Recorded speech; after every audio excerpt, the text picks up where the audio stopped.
So here's what we're looking at. This is an Aston Martin DBS Superleggera. First time seeing the car in person. And oh my God, is this car beautiful. This is absolutely incredible. How you can take a modern car and make it this beautiful. So this is powered by a 5.2 liter V12 twin turbo.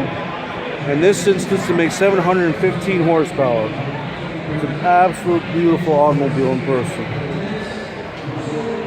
If I ever make enough money, this would be one of the cars I'd get in a heartbeat. No questions asked. This is just incredible to behold in person. The attention to detail and so forth is incredible. Beautiful automobile.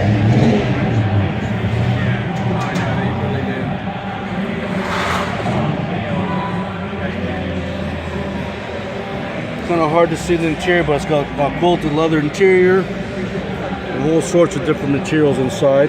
Can't really see inside, but the attention to detail is just absolutely phenomenal. Gorgeous wheels. Just some really nice Pirelli tires on it. Some carbon ceramic brakes. Here's the tail end of the automobile. Nice duck lip spoiler. Really, really nice. Super, super cool. So this is just a quick look at the new DBS Superleggera from Aston Martin. Comment below what you think. If you had the money, would you go with this or the new Ferrari Superfast? Please comment below. I'd like to see what everybody has to say. Hope everybody's having a great day. We'll catch you guys later. Have a good one.